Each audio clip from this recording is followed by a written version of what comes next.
जय हिंद दोस्तों, स्वागत है आप सभी का आपके चैनल शिक्षारत एसके सर में। साथियों, आज हम पढ़ेंगे क्लास 10th का फिजिक्स का पहला चैप्टर। हम लोग पहले फिजिक्स वाले पार्ट को पढ़ेंगे, फिर बायो, फिर केमिस्ट्री हम पढ़ेंगे। आइए, आज इस क्लास में हम लोग पढ़ेंगे प्रकाश के परावर्तन के नियम के बारे में।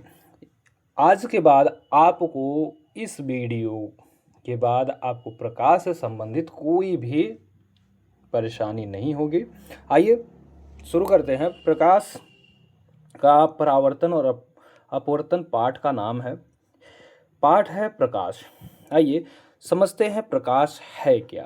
प्रकाश कह सकते हैं प्रकाश वह भौतिक साधन अथवा कारण है जिसके द्वारा हमें वस्तुएं दिखाई देती हैं।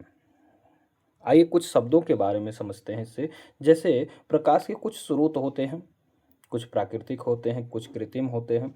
प्रकाश का जो सबसे बड़ा जो स्रोत है वो है हमारा सूर्य। जैसे आप यहाँ देख पा रहे हैं, सूर्य है, दीपक है और ये मशाल, ये सब क्या है? प्रकाश के स्रोत हैं। यानी इनसे प्रकाश निकलती है, तब जाकर के हमें वस्तुएं दिखाई देती हैं। क्लियर है? आइए इन चीज़ों को थोड़ा हम कुछ शब्दों में समझते हैं। देखिए प्रकाश है क्या। प्रकाश एक प्रकार की ऊर्जा है जो हमारी आँखों को संवेदित करके वस्तुओं को देखने में सहायता प्रदान करती है। यानी प्रकाश एक प्रकार की एनर्जी है जो हमारे दृष्टि ज्ञान को जागृत करती है, तब हमें वस्तुएं दिखाई देती हैं। वहीं सरल शब्दों में समझें तो जिसकी उपस्थिति के कारण हमें वस्तुएं दिखाई देती हैं उसे प्रकाश कहते हैं। यानी जिस वस्तुओं की उपस्थिति के कारण हमें कोई भी वस्तु दिखाई पड़ती है तो वो प्रकाश है। हम आंखें होने के बावजूद भी वस्तु को नहीं देख पाते तब तक जब तक उस वस्तु पर प्रकाश ना पड़े। ठीक है, आइए प्रकाश के कुछ प्रमुख गुण हैं, उन गुणों के बारे में हम समझेंगे एक एक करके, और अच्छे से समझेंगे और फिगर वाइज समझेंगे और उसको समझते जाएंगे। आप इसका नोट डाउन इसको करते जाइएगा। ठीक है, ये वीडियो अपलोड रहेगी, आप कई बार जब मन करे तब आप देख सकते हो। जैसे पहला है सरल रेखी जो गमन, यानी प्रकाश जो है सरल रेखा में भी चल सकता है। जैसे प्रकाश हमेशा एक सीधी और सरल रेखा में चलता है, इसको आप समझ सकते हैं। यहाँ देखिए 3 पेज लिए गए हैं और यहाँ पे एक कैंडल जलाया गया हुआ है, मोमबत्ती जलाए हुए हैं, और ये जो उसमें छिद्र किए गए हैं पेज में, देखिए एक समान किए गए हैं। यानी एक सीध में, अगर ये एक सीध में नहीं होते तो ये क्या है कि यहाँ पे हमको प्रकाश दिखाई नहीं देता, क्योंकि जब हम आँखों से यहाँ से जब देख रहे होते हैं, अगर ये एक सीध में नहीं होते सरल रेखा में, एक मान लीजिए यहाँ नीचे होता, एक यहाँ होता, एक यहाँ होता, तो ना हम इधर से देख पाते ना ही इधर से, मतलब ना हम यहाँ से देख पाते प्रकाश को ना ही यहाँ से देख पाते, क्योंकि ये बीच में क्या हो जाता, इसका रास्ता बदल जाता, जो कि पेज को पार नहीं कर पाता, तो हम स्पष्ट देख नहीं पाते। वैसे यहाँ देखिए 3 लकड़ी के गुटके खड़े किए गए हैं और उसमें एक समान एक सीध में उसमें होल किए गए हैं, और यहाँ कैंडल जलाया गया है ताकि जो है यहाँ देखिए लड़की जो है आराम से आर पार मोमबत्ती को देख पा रही है। अगर ये एक सीध में ना होता, अप डाउन करके होता, तब ये कैंडल की लाइट को यहाँ से नहीं देख पाती। तो सीधा सा मतलब है कि प्रकाश एक सीधी रेखा में चलता है। आइए आगे समझते हैं प्रकाश के अन्य गुणों के बारे में। देखिए प्रकाश क्या है। प्रकाश का अगला गुण जो है, प्रकाश विद्युत चुंबकीय तरंगों के रूप में चलता है। आइए कैसे जानते हैं कि प्रकाश एक विद्युत चुंबकीय तरंग है, इसलिए इसे चलने या संचरण के लिए किसी भी भौतिक माध्यम जैसे ठोस, द्रव, गैस की आवश्यकता नहीं होती। यानी जो हमारे भौतिक माध्यम हैं, यानी पदार्थ की जो तीनों अवस्थाएं होती हैं, ठोस, द्रव, गैस, उन सब की इसके लिए आवश्यक नहीं होती है। प्रकाश के लिए इनकी आवश्यकता नहीं पड़ती। यह प्रकाश निर्वात यानी वैक्यूम में भी चल सकता है। अब देखिए विद्युत चुंबकीय तरंगों के रूप में प्रकाश इस तरह से भी चलता है, ऐसे देखिए, फिर यहाँ से ऐसे ऐसे ऐसे देख पा रहे हैं। तो ये प्रकाश जो है विद्युत चुंबकीय तरंग के रूप में भी चलता है, आप यहाँ पे फिगर से देख पा रहे हैं। चलें आगे की ओर चलते हैं। तीसरा जो इसका गुण है बहुत बढ़िया गुण है, जो कि एक महत्वपूर्ण है प्रकाश के गुणों में। छाया का निर्माण, प्रकाश क्या होता है, छाया का निर्माण करता है, यानी परछाई भी बनाता है। परछाई कैसे बनाता है उसको समझिएगा जरा। जब प्रकाश के रास्ते में कोई अपारदर्शी वस्तु जिसके पार न देखा जा सके आ जाती है तो उसे प्रकाश उसकी गहरी छाया बनाती है। तो प्रकाश क्या करती है, उसकी गहरी छाया बनाने लगती है। मान लीजिए कोई वस्तु है जिसको प्रकाश भेद नहीं पाता, उसके आर पार नहीं जा पाता है, इस कंडीशन में प्रकाश क्या करता है, उस वस्तु की छाया बनाने लगता है। जैसे यहाँ देखिए, यहाँ से जब टॉर्च जलाया गया, यहाँ से लाइट जब चला तो यहाँ पर एक गेंद रख दी गई आगे सामने। अब यहाँ देखिए, ये जो गेंद है, प्रकाश आया यहाँ से टकराया, अब इसके किनारे किनारे से तो प्रकाश आगे बढ़ा, लेकिन ये जो बीच वाला पार्ट है, इस पार्ट ने क्या किया, प्रकाश को वहीं पर रोक दिया, क्योंकि प्रकाश उससे पार जा नहीं पाया। जब इसके पार नहीं गया तो इसी की एक छाया यहाँ पर बनी हुई आपको प्रतीत हो, यानी उसका एक परछाई बन गया। ठीक है। और वैसे जैसे देखिए, जब आप घर में अपनी बाइक खड़ी करते हैं, साइकिल वगैरह खड़ा करते हैं, जब रात में लाइट जलाते हैं तो क्या देखते हैं आप, देखते ये हैं कि जो जब लाइट पड़ रही होती, बाकी एरिया देखिए आपको साफ सुथरा दिख रहा है इसमें, लेकिन जितना साइकिल का एरिया है जिसको वो प्रकाश पार नहीं कर सकता, उसकी परछाई बनाने लगता है। देखिए साइकिल की भी परछाई बनी हुई है। यानी हर वो वस्तु जिसको प्रकाश पार नहीं कर सकता, यानी अपारदर्शी वस्तुओं की वो छाया बनाता है। ये था हमारा तीसरा गुण। आइए चौथे गुण के बारे में समझते हैं। ये भी बहुत ही महत्वपूर्ण गुण है। चौथा गुण देखिए, प्रकाश की जो चाल होती है, यानी स्पीड ऑफ लाइट, अलग अलग माध्यमों में प्रकाश की चाल अलग अलग होती है।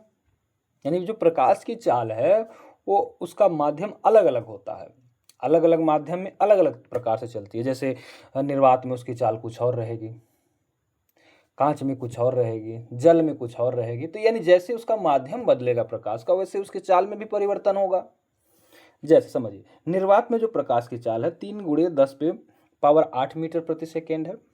जैसे आप यहाँ पे देख रहे हैं, निर्वात में प्रकाश की चाल ये सबसे तीव्र होती है, सबसे अधिक होती है निर्वात में।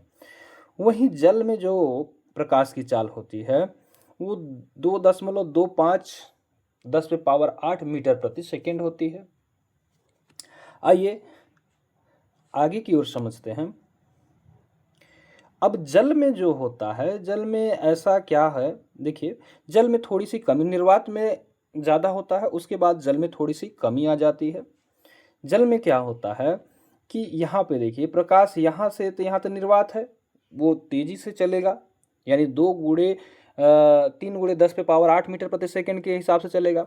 लेकिन जैसे जल में प्रवेश करेगा, जैसे ही देखिए जल में प्रवेश करेगा तो यहाँ पे उसकी चाल में कमी आ जाएगी। ये तब 3.10 × 8 से हो जाएगा 3.25 × 10⁻8 मीटर प्रति सेकेंड।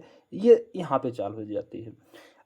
एक चीज और है, जब प्रकाश जल में प्रवेश करती है, जैसे ही जल में प्रवेश करती है वो मार्ग विचलन हो जाता है उसका, यानी उसका रास्ता भटक जाता है। जैसे आप यहाँ देख रहे हैं, ये पेंसिल है, ये ऐसे है, इसको सीधा जाना चाहिए, लेकिन यहाँ बीच में ऐसा लग रहा है पेंसिल टेढ़ी हो गई है। जहाँ से जल का स्तर शुरू हो रहा है वहां पे पेंसिल हमको टेढ़ी प्रतीत हो रही है। तो इस दृश्य को, यानी वास्तव में वो टेढ़ा नहीं है लेकिन हमको टेढ़ा दिखाई दे रहा है, तो इसको हम कहते हैं प्रकाश का अपवर्तन। आइए समझते हैं। जैसे यहाँ भी देखिए, पेंसिल को जाना चाहिए था सीधा, लेकिन पेंसिल कहाँ चला जाता है, इसे टेढ़ा चला जाता है, थोड़ा सा उभरा हुआ प्रतीत होता है, ऊपर की ओर प्रतीत होता है उभरा हुआ। तो ये चीजें कहलाती हैं प्रकाश का अपवर्तन। आइए, कांच में जो ग्लास होता है उसमें प्रकाश की चाल होती है 2 × 10⁻8 मीटर प्रति सेकेंड, यानी सबसे कम होती है आपकी कांच में, सबसे अधिक होती है निर्वात में प्रकाश की चाल। देखिए यहाँ पे आप समझ पा रहे होंगे। देखिए प्रकाश की चाल जो होती है कांच में बहुत कम होती है। आप यहाँ पे देख रहे हैं, ये चीज़ें देख लीजिए, यहाँ सूक्ष्मदर्शी है उस पर जब आप प्रकाश लाइट जलाएंगे तो प्रकाश थोड़ा सा स्लो हो जाता है, उसकी स्पीड क्या हो जाती है, थोड़ी सी कम हो जाती है। क्लियर है? आइए आगे की ओर बढ़ते हैं।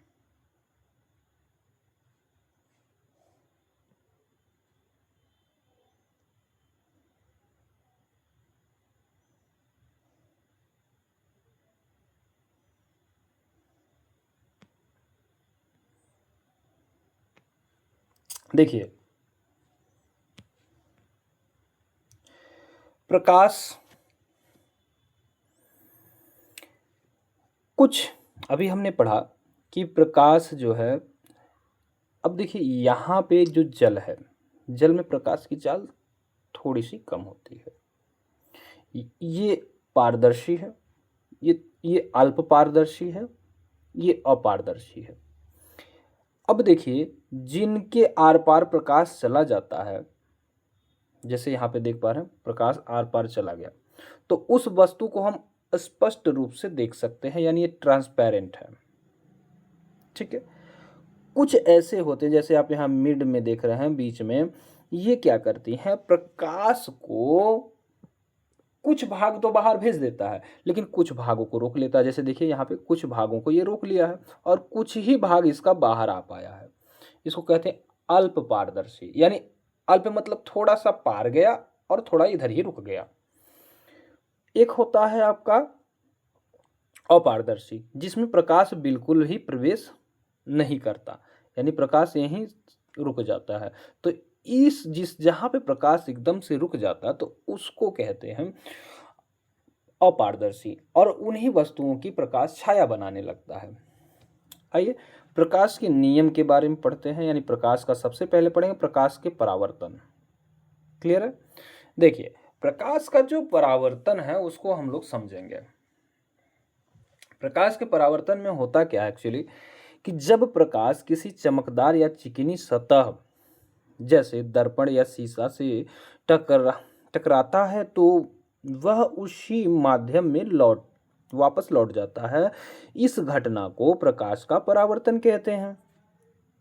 इसी के कारण हमें शीशे में अपना चेहरा, मतलब दर्पण के आगे जब हम खड़े होते हैं तो अपना चेहरा देख पाते हैं। यानी प्रकाश का जो परावर्तन होता है, किसी भी चमकदार या पालिशदार सतह से जब प्रकाश टकराता है तो प्रकाश जब टकराएगा और उसी माध्यम में वापस लौट जाता है।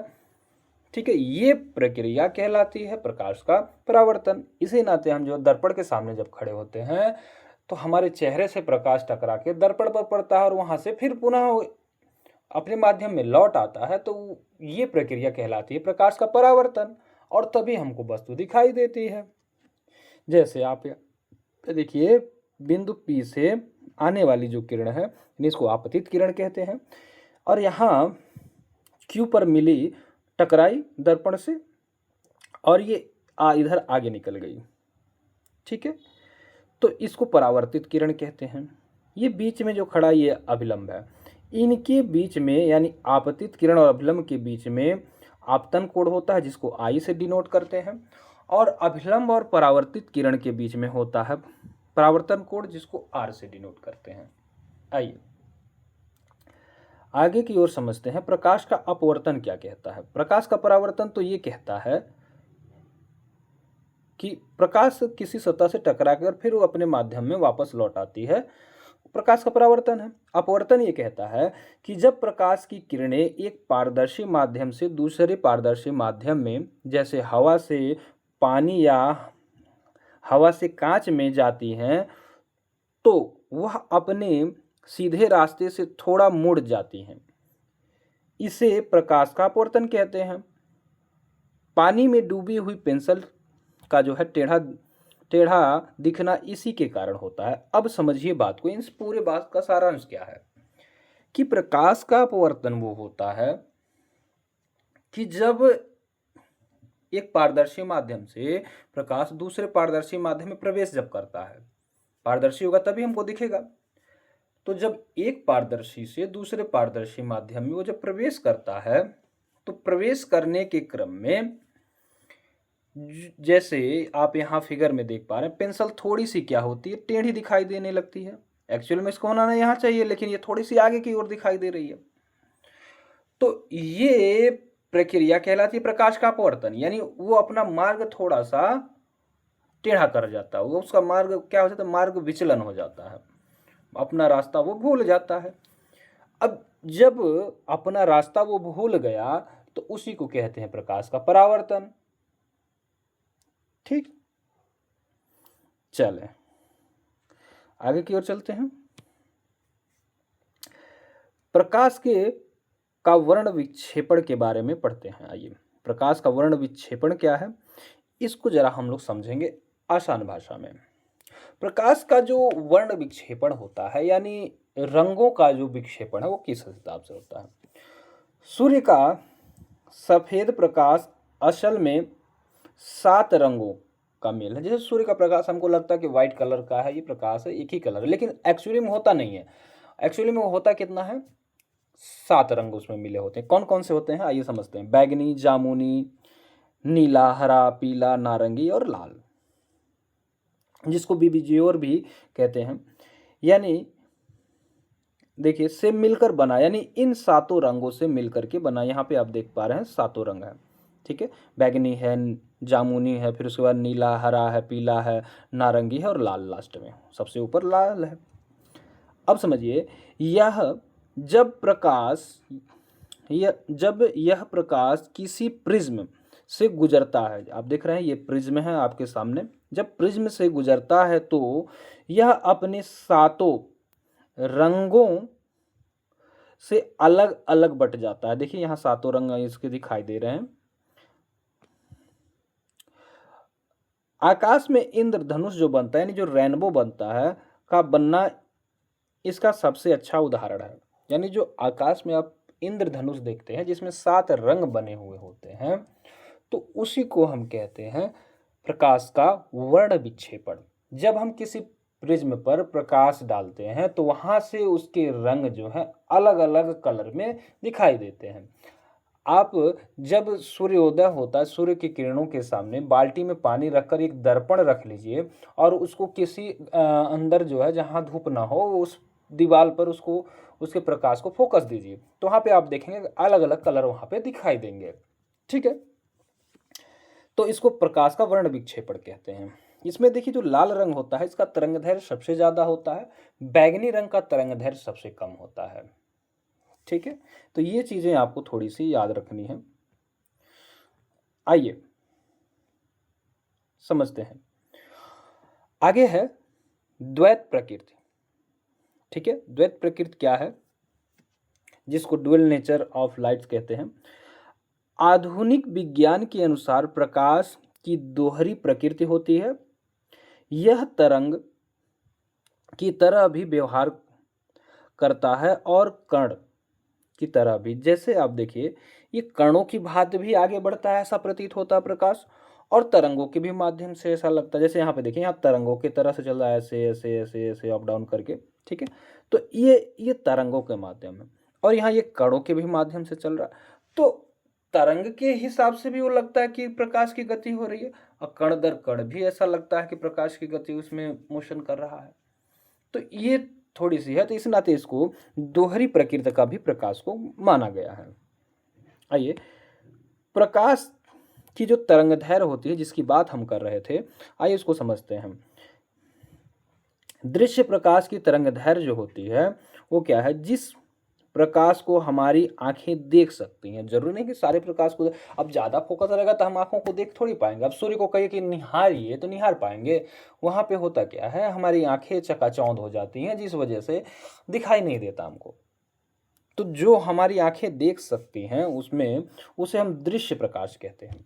दृश्य प्रकाश तरंगदैर्घ्य यही कहता है कि प्रकाश तो बहुत सारे हैं, ऐसे प्रकाश जिसको हम अपनी आंखों से देख पाएं उसकी बात चल रही है, तो उसको हम दृश्य प्रकाश कहते हैं। उसकी तरंगदैर्घ्य लगभग 3900 से 7800 एम्बरेस्टाम होती है, या कह सकते हैं कि 400 एनएम से 700 एमएनएम के बीच होती है। क्लियर है? आइए आगे की ओर बढ़ते हैं। आइए समझते हैं तरंगदैर्घ्य के बारे में।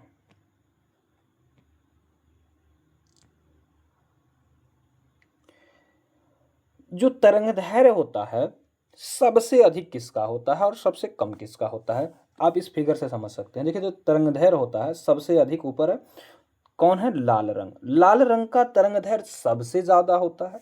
वहीं सबसे कम की बात करें तो बैगनी रंग का होता है। सबसे कम किसका है, बैगनी का। सबसे ज्यादा किसका है, लाल रंग का। मिड में कौन है तरंगदैर्घ्य, तो हरा है।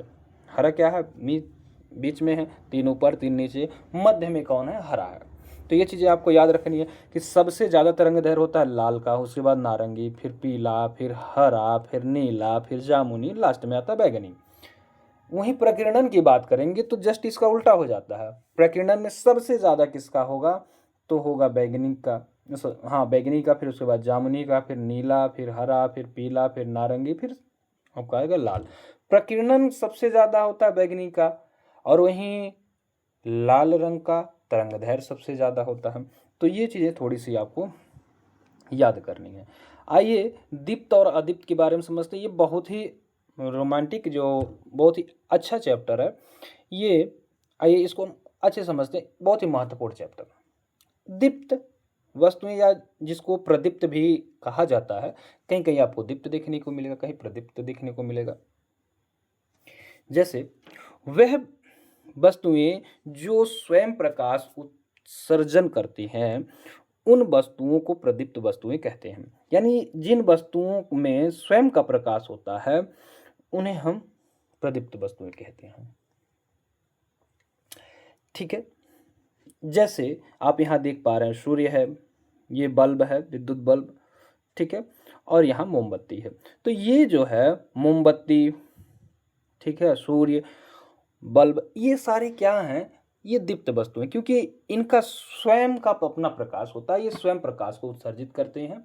और वस्तुएं तब हमको जो अदीप्त हैं, जो हमको बिना प्रकाश के दिखाई नहीं देती, जिनका स्वयं का अपना प्रकाश नहीं होता है, वो अदीप्त होती हैं। यानी प्रदीप्त या दीप्त के आने पर जो वस्तुएं दिखाई देती हैं उनको अदीप्त कहते हैं। तो ये प्रकाश होगा। ठीक है, आइए अदीप्त के बारे में समझते हैं। अदीप्त समझिए, अदीप्त वस्तुएं क्या होती हैं। वह वस्तुएं जो स्वयं प्रकाश उत्सर्जन नहीं करती बल्कि प्रदीप्त वस्तुओं के प्रकाश के होने पर दिखाई देती हैं, उसे अदीप्त वस्तुएं कह लेते हैं। जैसे मान लीजिए सूर्य की रोशनी जो आती है, सूर्य की किरणें आती हैं, टार्च हो गया, बल्ब हो गया, मोमबत्ती हो गया। तो इन सब की उपस्थिति में जो वस्तुएं हमको दिखाई देती है वो सारी की सारी वस्तुएं क्या हैं, हमारी अदीप्त हैं। जैसे आप यहाँ देख रहे हैं कुर्सी है, मेज है, ठीक है, पृथ्वी है, चंद्रमा, ये सारे क्या है, अदीप्त हैं, क्योंकि इनका अपना प्रकाश नहीं है, ये सूर्य के प्रकाश से प्रकाशित होते हैं। और ये, अब आप कहेंगे कि नहीं चांद तो चमकता है रात में, नहीं, चांद नहीं चमकता है। वैसे तो आपको अच्छा सा पेंट करवा देंगे, आपका घर भी चमकेगा, लाइट पड़ेगा तो, लेकिन वैसे तो अंधेरे में कहीं चमके नहीं चमकेगा। चमकता क्यों है, क्योंकि उससे जब प्रकाश पड़ती है तो प्रकाश के पड़ने के कारण वो इसे, जब सूर्य का प्रकाश जब पड़ता है चंद्रमा पे तब वो प्रकाशित होता है। ठीक है, उसका अपना प्रकाश कोई नहीं होता है। ठीक, तो ये सब क्या है, अदीप्त है। कुर्सी है, मेज है, पृथ्वी है, चंद्रमा, ये सारे क्या हैं, आपके अदीप्त वस्तुएं हैं। ठीक है, आइए आगे की ओर बढ़ते हैं।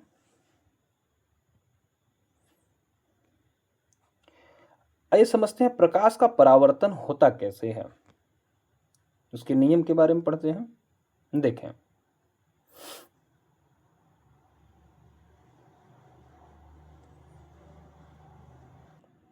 समझिएगा जरा।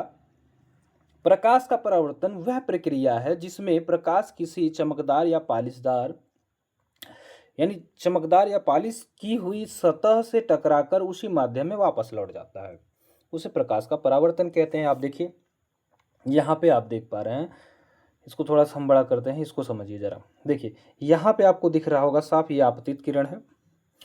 प्रकाश यहाँ पे बी पॉइंट पे टकराया, टकरा के फिर उसी माध्यम सी पर पहुंच गया, तो इसको परावर्तित किरण कहते हैं। यानी यहाँ से जब आया तो आपतित है, इधर चला गया तो परावर्तित है। बीच में एक स्तंभ खड़ा हुआ है जिसको हम अभिलंब कहते हैं, जिसको हम एन से यहाँ पे डिनोट किए हुए हैं। अब देखिए यानी आपतित किरण और अभिलंब के बीच में जो कोण बनता है उसको आपतन कोण कहते हैं, जिसको हम आई से डिनोट करते हैं। वहीं जो अभिलंब और परावर्तित किरण के बीच में जो बनता है कोण उसको हम परावर्तन कोण कहते हैं, जिसको हम आर से प्रदर्शित करते हैं। यह एक दर्पण है, दर्पण पे जब प्रकाश आया, टकराया, फिर अपने माध्यम में वापस चला गया, तो इस प्रक्रिया को प्रकाश का परावर्तन कहा जाता है। आपको ये बातें समझ में आई? आइए, प्रकाश के परावर्तन के दो नियम हैं। आइए दोनों नियम को हम लोग समझते हैं कि क्या है ये नियम, कैसे काम करते हैं। प्रकाश परावर्तन के दो नियम। प्रथम नियम कहता है कि आपतित किरण, परावर्तित किरण और आपतन बिंदु पर खींचा गया अभिलंब तीनों एक ही तल में स्थित होते हैं। इसके कहने का मतलब क्या है कि जो आपतित किरण होता है, जो परावर्तित किरण होता है और जो अभिलंब होता है, यानी जैसे ये तीनों क्या होते हैं, एक ही तल पे स्थित होते हैं। जैसे देखिए यहाँ पे हमने नीचे ये मिरर लगाया हुआ, ये दर्पण है, ठीक है। अब इस दर्पण पे प्रकाश ऐसे आया, आपतित किरण, यहाँ से इधर चला गया, ये परावर्तित किरण हो गया, और इसमें बीच में खींचा गया एक अभिलंब है, ठीक है। ये तीनों क्या होते हैं, एक ही तल पे स्थित होते हैं। देखिए एक ही तल से जुड़े हुए, एक ही पॉइंट से जुड़े हुए हैं। जैसे आप यहाँ भी देख लीजिए, आप यहाँ से टार्च जलाया गया, इस दर्पण पर पड़ा, फिर यहाँ से टकरा करके आगे परावर्तित हो गया, यानी आया तो आपतित किरण, टकरा के उसी माध्यम में वापस लौट गया, परावर्तित किरण हो गया। और इसके बीच में एक है ये अभिलंब, अब मध्य में अभिलंब। तीनों क्या है, एक ही तल में स्थित होते हैं। देखिए दर्पण पे एक ही जगह, ये एक ही तल में स्थित है, ठीक है। और इन दोनों के बीच में जो परावर्तित किरण और अभिलंब के बीच में होता है उसको हम परावर्तन कोण कहते हैं।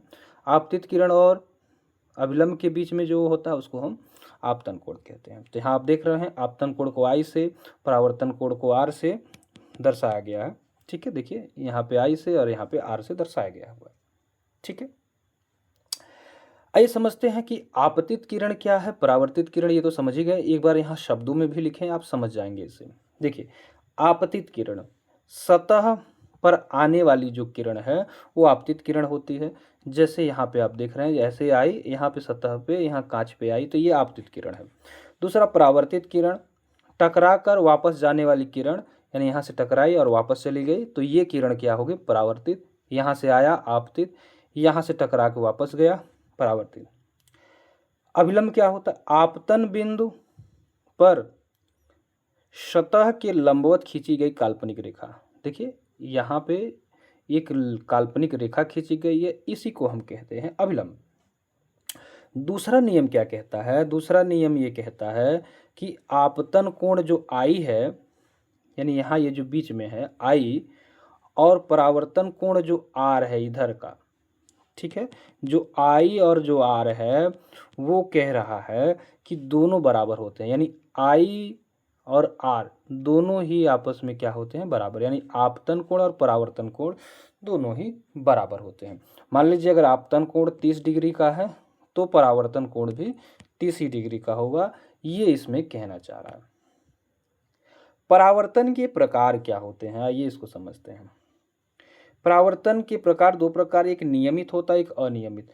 तो पहला है हमारा नियमित परावर्तन, जब प्रकाश किरणें सरलता जो है, जब देखिए प्रकाश किरणें क्या है, समतल तल पे, समतल और चिकनी सतह जैसे दर्पण से टकराती हैं और उसमें उसमें परावर्तित किरणें समांतर होती हैं, यानी एक समान रूप से परावर्तित होकर अपने माध्यम में लौट जाती हैं और स्पष्ट प्रतिबिंब बनाती हैं, तो उसको नियमित परावर्तन का। जैसे हम कांच के सामने खड़े होते हैं सुबह सुबह, दर्पण के सामने जब हम खड़े हुए तो प्रकाश आया समतल तल से टकरा करके, और टकरा के फिर माध्यम में, उसी माध्यम वापस जब लौटता है तो हमारा प्रतिबिंब बनाता है, एकदम स्पष्ट रूप से जैसे हम हैं वैसे बनाएगा।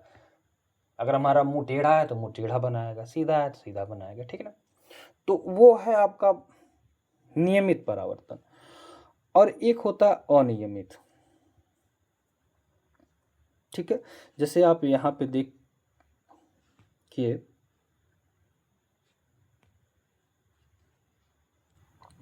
इसको समझिए, जो किरणें होती हैं, देखिए किरणें ऐसे आए, टकराई और उसी माध्यम से वापस एक समान रूप से वापस चली गई। देखिए आती हैं एक समतल जो तल होता है, यानी यहाँ पे आप देख रहे हैं दर्पण है, उससे टकरा करके ये क्या है वापस चली गई आराम से और उसका प्रतिबिंब बनाने लगते हैं। ये नियमित परिवर्तन देखिए, जो जैसे है, जो जैसे प्रकाश आया है वैसे उसका परावर्तन देखिए। जो सबसे पहले पहले प्रकाश आया, पहले किरण को पहले उसका परावर्तन हो, दूसरी वाली जो है दूसरे नंबर पे है, तीसरी वाली तीसरे नंबर पे, चौथी वाली चौथे नंबर पे, पांचवी वाली पांचवें नंबर पे। तो ये नियमित परावर्तन है, जैसे किरणें आई वैसे ही परावर्तित हुए। ठीक।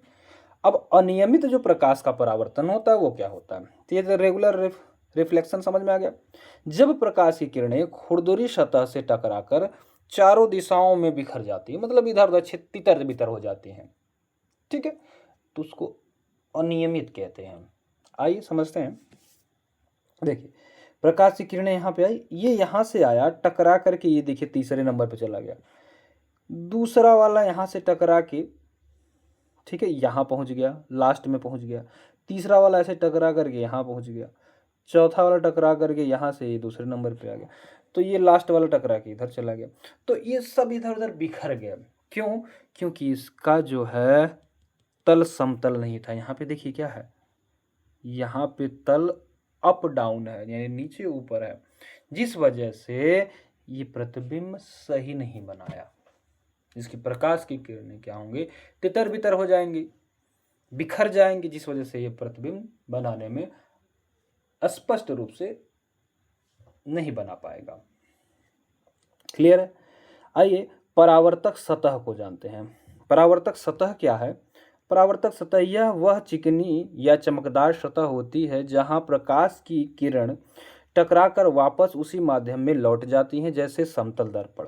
देखिए यहाँ से प्रकाश आया और ये प्रकाश जो है एक दर्पण से, ये एक दर्पण है, दर्पण से टकराया, टकरा करके वापस चला गया। तो परावर्तक सतह होता है कि जिस बिंदु पर टकरा मिलता है वहां से टकरा के वापस चला जाता है, उसी को परावर्तक सतह बोलते हैं। ठीक है, आया समतल दर्पण से टकराया फिर वापस लौट गया। ठीक है, तो ये क्रिया कहलाती है, यानी आपतित किरण जहां से टकरा के परावर्तित हो जाती है, आपतित किरण जहां से टकराती है फिर परावर्तित हो जाती है, तो जहां से टकरा रही है उसी को परावर्तक सतह बोलते हैं। और वहीं आकर के जो काल्पनिक अभिलंब होता है वहीं आके मिलता है। इसको समझ में आ गया? आगे चलिए आपतित बिंदु को समझते हैं। आपतित बिंदु देखिए, परावर्तक सतह का वह चिन्ह बिंदु यानी वह पॉइंट्स जहां बाहर से आने वाली प्रकाश किरणें आपतित किरण यानी टकराती हैं। देखिए यहाँ से प्रकाश आई, यहाँ टकराई और यहाँ से वापस हो गई, तो ये जहाँ टकराई है ना, ये जिस पॉइंट पे, उसी को हम आपतित बिंदु कहते हैं। आगे समझते हैं आपतन कोण। समझिए आपतन कोण क्या है कि आपतित किरण और आपतन बिंदु पर डाले गए लंब यानी जो अभिलंब होता है कि बीच बनने वाले कोण को आपतन कोण कहते हैं। देखिए आपतन कोण क्या है, जो आपतित किरण है, जो अभिलंब है, ये इसके बीच में जो कोण आई बना है ना, इसी को हम कहते हैं आपतन कोण। क्लियर है?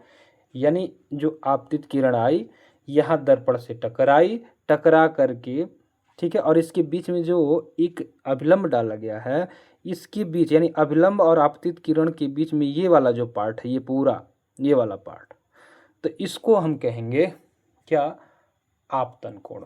ठीक है, जिसको हम आई से प्रदर्शित करते हैं। ठीक ना? अब समझिए परावर्तित किरण। परावर्तित किरण यानी परावर्तन कोण जो होता है वो क्या होता है? परावर्तन कोण क्या है? सतह से टकराकर वापस लौटने वाली किरण परावर्तित किरण और आपतन बिंदु पर डाले गए लंब यानी जिसको अभिलंब कहते हैं के बीच कोण को परावर्तन कोण कहते हैं। यानी ये जो परावर्तित किरण है, इधर वाला जो नीले भाग में है, एक बार इसको हम पूरा हटा देते हैं,